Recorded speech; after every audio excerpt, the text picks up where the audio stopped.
Welcome to Scorched Earth and a general mid-month reading for the sign of Aries, Sun, Moon and Ascendant for the last 2 weeks of November. I hope you're well. I hope the pressure in your head, heart and soul has vented somewhat with Mars going direct. It seems to have made an appreciable difference to my existence as well, so I can only imagine how much better you're feeling.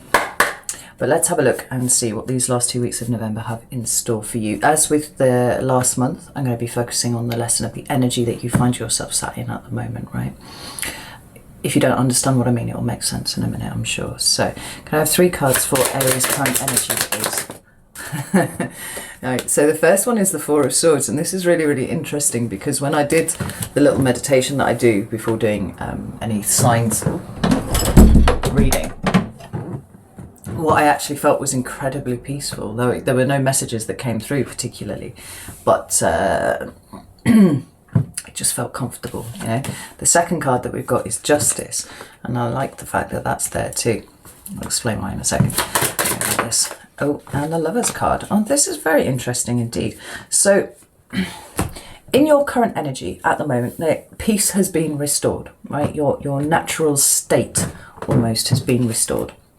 Balance, equilibrium, right? The pressure, the frustration that I was talking about that was so very present in the Mars retrograde has now dispersed. And somebody commented on one of the videos, I'm just going to open this again otherwise I shall smoke myself out, that it was like, how did they put it? It was something like having a Lamborghini in the garage, kind of firing it up and, you know, pressing the accelerator pedal, but literally having nowhere to go with it. You know, all this power, all this energy, no direction, and no ability to expend it in any sort of way. That seems to have shifted for you now, and what we have is a much more balanced energy, and much more comfortable as you're sitting. But this Lover's card is quite interesting because that indicates a choice for me, right? The ability to dictate how your life goes through the decisions that you make, that you choose to make, rather than picking, you know, like one takeaway type over another. It's the ability to feel that you can control your life in some way.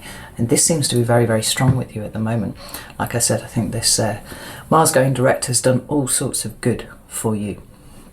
Even just the balance and the symmetry of the cards. I mean, you know, we've got the peaceful person there, but we've got Justice there. Balance, equilibrium, you know, the natural state of the world restored, energetically for you at least. But then the symmetry of this Lover's card too, with that sun in the background there, big fire energy. You know, you're just giving off a very, very peaceful air, and I'm here for it. I love it. So, like I said, as with last month, let's have a look at what this energy is teaching you about yourself. You know, what is the lesson that is contained therein for you? I have some cards that... Ooh. Right, we've got 2 cards that have come out together. It's Judgment and the Empress. Interesting. The Empress is Taurus energy or Libra energy. And that's interesting because Justice is Libra energy too. So, you know, that's a cool thing. Hang on. Let's get some more cards for Aries, please. Oh, we've got the Hermit. That's nice. I like that. And one more card, please, for Aries. Lesson. 4 of Pentacles. Now, this is fascinating. At the bottom of the deck, we've got the 3 of Wands, right? And that is your energy. That's Aries energy. But it's about living a particular kind of way. For me, it's a card of manifestation, just as the Lovers is.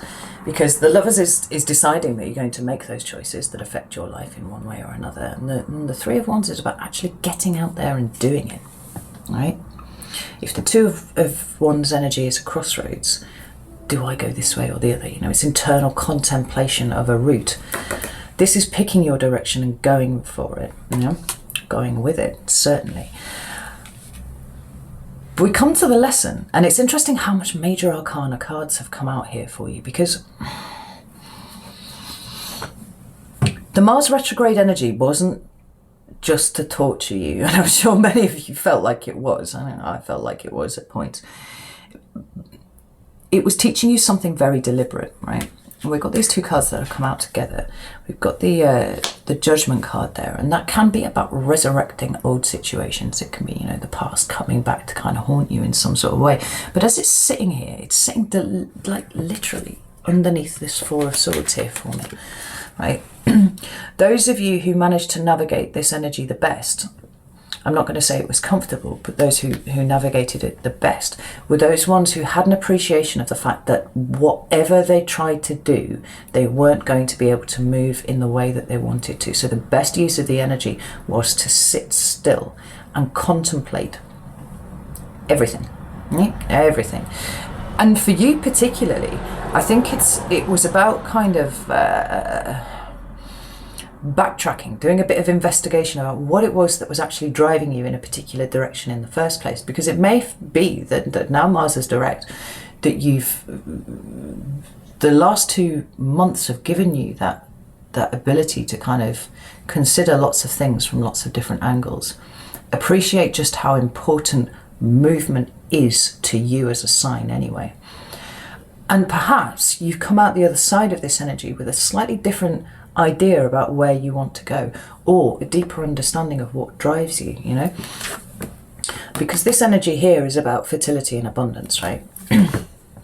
She's depicted as pregnant, and it's pregnant with possibilities, you know? What is it that you want to create? What is it that abundance means to you? What are the things that you want to fill your life with? I feel like these are questions that Aries have been wrestling with this year, well, the last couple of months. And I think that you have a really much clearer idea about it, right? Going within. Now, Aries like to go without, right? And I don't mean go without stuff, but, you know, it's all about expending your energy in directions, going after things, doing things. Like, you're the first sign of the zodiac, so charging forwards and you know, discovering new things, all that sort of thing, very much comes under the purview of Aries. What is a little less your energy is that stillness, is that lack of movement. And then, you know, going within and kind of analysing yourself. I think that this is what this halting energy that you were in was kind of forcing you to do, and see that there is a value in going within and checking yourself and making sure that your motivations are coming from the right place. You know, I think you've probably been doing a bit of shadow work, some of you. And if not full-on shadow work, then certainly contemplation. Maybe a life, the universe and everything kind of contemplation. But the last card that we have here for you is the Four of Coins, right? Four of Pentacles. And that is about releasing things. So it could well be that what you've discovered about yourself during the retrograde was that you were holding on to an awful lot of things, and maybe your motivation to go in a particular direction was born from the fact that you had not let something go. And what that something is will be very different for each of you. You know, some of you it may be, you know, childhood trauma. For some of you it might have been difficult relationships. For others of you it may just be the relationship that you had with yourself that in some way, I swear to fucking God, nothing comes down here until I start recording, and then suddenly it's like the RAC rally, just cars. Very frustrating. Understanding why it is exactly that you need to always keep moving, right? It's a good thing. It's you being very true to your power, that you know, endless discovery of new things outside of you. But sometimes it can be running away from things. Sometimes it can be, you know, a kind of desperate need to prove yourself. You know, you're going to have to take it as it resonates to you. But I think that this has been really, really important energy for you. You have let it go in a lot of ways. You've discovered the value of going within. And now you've contemplated the past. It's like you're ready, afresh, anew, to bring something different to the table than you thought you would when you went into this retrograde in September. Now you got 2 years before Mars goes retrograde again, and that thing, thank God. There's all I have to say about that. As your sister fire sign, that was like swimming in mud, right? Or just like dropping into quicksand, and knowing intellectually that moving is a really, really bad idea. But kind of like survival instinct makes you think that you need to move, you need to wriggle free of this. And of course, the more you wriggle, the more you get stuck. So it's a hard lesson. Let's get you some advice for these last couple of weeks. Oh, shit. I've got a ton of cards that have all come out together out of this. And they're all pretty good, actually. They're really, really good. So, we've got 2 major arcana and 2 minor arcana. The 2 major arcana are the moon and the star, celestial bodies. And this is really, really cool because literally we were just talking about the significance of an Aries knowing that their answers, all the answers, are actually within them. You know, it's like it's adjusted in some way your perspective of the world, but it's also kind of clarified the energy that you bring out into the world there. It's kind of like it's not foggy anymore, and it's not movement for movement's sake. It's movement with understanding, with deliberation, right? That's what we see with the moon card. Where things were hidden from you, now you have insight into it. And long may that continue, right? Continue that reflective energy.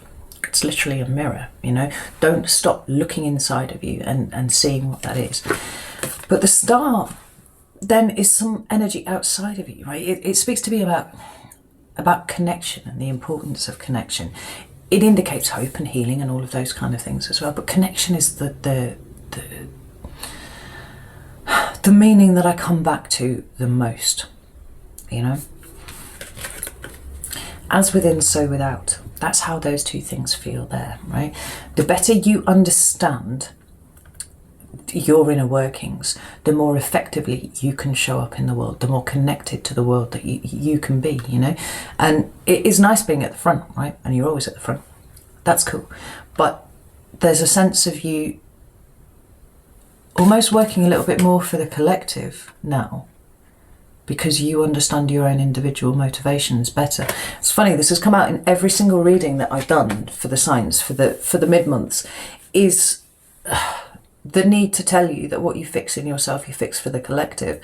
And whether that collective is your friends and family, or whether that is the Aries collective, or whether that is, you know, the proper collective, you know, the whole fucking planet. All of those things apply at the same time, and the word I want to use is purification. The purification of your energy is going to allow you to show up much, much better. But hold on to that lesson and keep rolling with it, you know? And if ever you feel like you're getting a bit further away from you, kind of pull it back and look inside there and, you know, that, because what you are managing to do here is going to help everybody. You're giving us a direction, right? The second 2 cards that came out together were the Knight of Wands and the 9 of Pentacles. And this is interesting because Knight of Wands is fellow fire sign energy. It's Sagittarius, right? It's about movement. It's about liberation. But where you tend to just like ping off in a direction and keep going, there's a bit more of an ambling kind of, not even ambling, because sometimes they can be pretty fast, the Sagittarians. But not all those who wander are lost, is what I just heard there, you know. Sometimes there is a value in deviating from the path that you set yourself, right? And remember that it is possible to change course at any time, and you don't need to feel like you need to stay on a route purely because that's where you set off 10 minutes ago, right? If you see something interesting, then take a diversion, because it's quite likely something very interesting there for you. This 9 of Pentacles is all about self-sufficiency and independence, but there's a certain amount of maturity that comes with with a 9, because it's more about understanding how to allocate your resources, you personally, right? And we're back to this just charging forwards without really knowing what, we're not needing to know where you're going. It's new and it's unexplored and we're going to go that way. That's like that. But it takes a lot of energy. And that's good because you've got a lot of energy. But when that is closed off to you, knowing how to use it, I think, is the important thing here. I'm going to pull another card for this Nine of Pentacles. Whoa. Fucking hell. Nine of Pentacles. Yeah.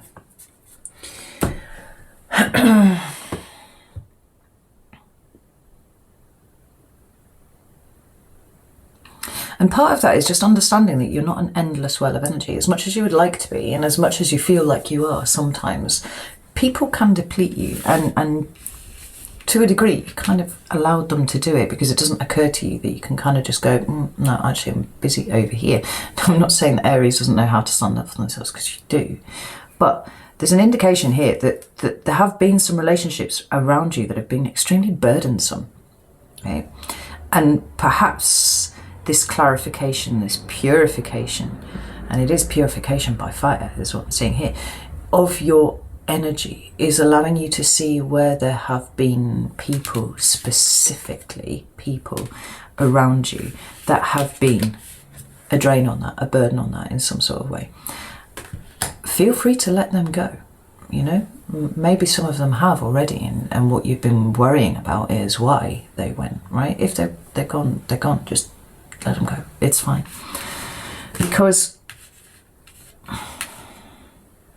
Because you've got a new direction now.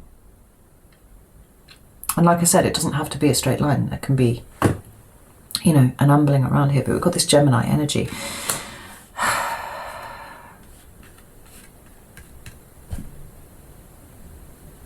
And rather than running around in circles, like some of you may have been doing during the retrograde, this pure sense of where you're moving forwards. There. You see the difference there between those two. Right? Movement in both of them, and fast movement, and that's good because Aries doesn't want to stand still ever. But there's something much more precise about your energy now, much cleaner, much purer, much more precise. You're showing up in the world in a much cleaner kind of way. That's the word I want to use. It's the one that keeps coming to mind. And that's awesome. Continue doing that, right? Continue doing all of this because it's really, really good.